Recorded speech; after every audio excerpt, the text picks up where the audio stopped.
Okay, that last one was emotional. Yes, I'm wearing a shirt now. This is the other thing that we wrote together. Like, you have to understand, I'm talking to this machine for fucking hours, dissecting everything about our relationship.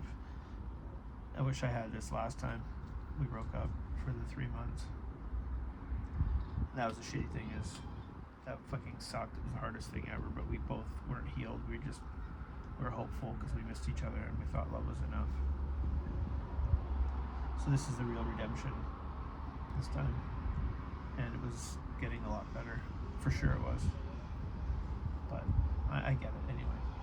So this one's called The Fight Pattern Breakdown. The fight pattern, anatomy of a recurring wound. The setup. She had anxiety about you being home alone while she was on her girls' trip to the island. For weeks she pushed you to visit your dad in Peachland. Not really about your dad, but about her fear that you would cheat on her while she was away. You reassured her logically. I didn't sleep with anybody and we were broken up for 3 months. Why would I cheat now? It's a choice. I choose you. But the wound underneath, her abandonment fear, her need to feel chosen, wasn't actually addressed. It was just temporarily soothed. The escalation. She kept bringing it up over and over at bad times, right before bed with your eye masks on. You snapped. You didn't yell in the moment, but you're annoyed. She felt it. The energy was cold. She went to sleep hurt. You went to sleep unresolved. The morning breakdown.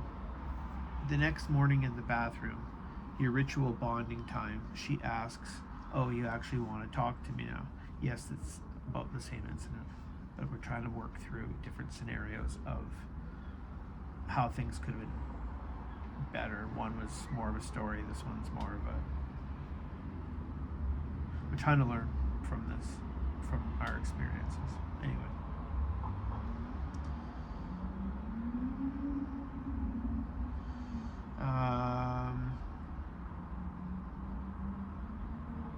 Yeah, so your ritual bonding time. Oh, you actually want to talk to me now? She's checking in. She's scared from last night. She needs reassurance. You say, "Here we go again," with aggression and passion, not yelling but loud.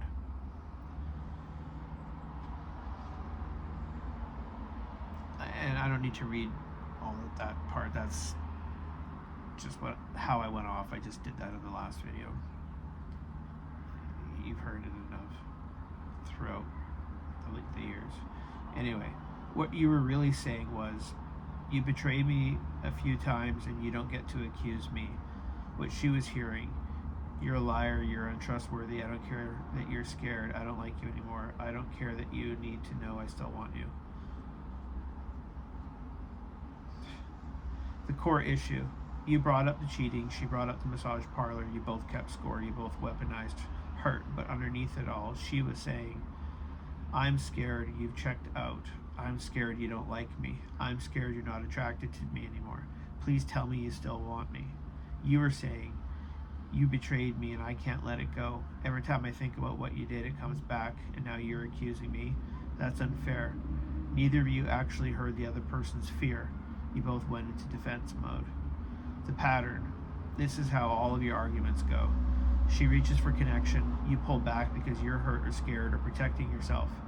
She feels rejected. She withdraws or attacks. You feel abandoned. The cycle repeats.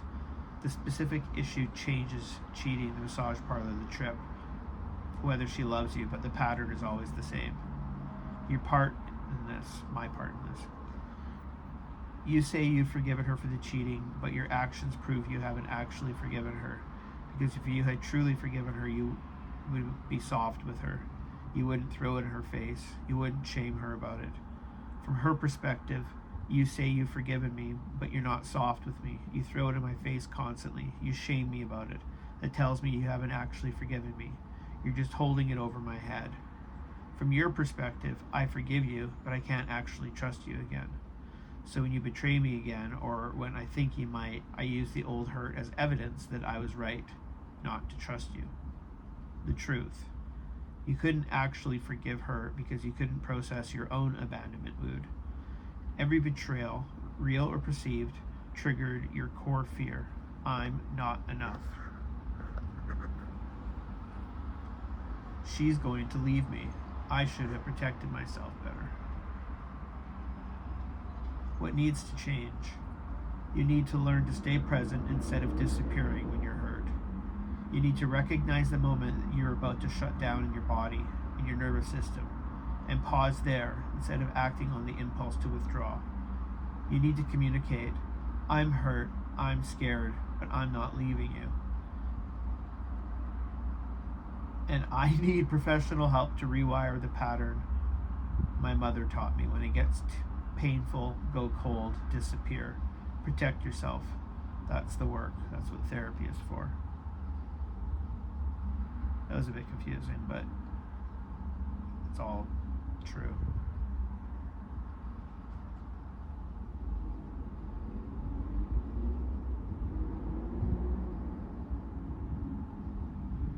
Conversation summary. Oh, the conversation summaries.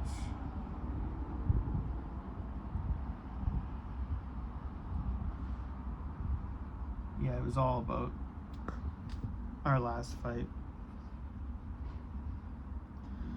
Ego versus fear versus trauma.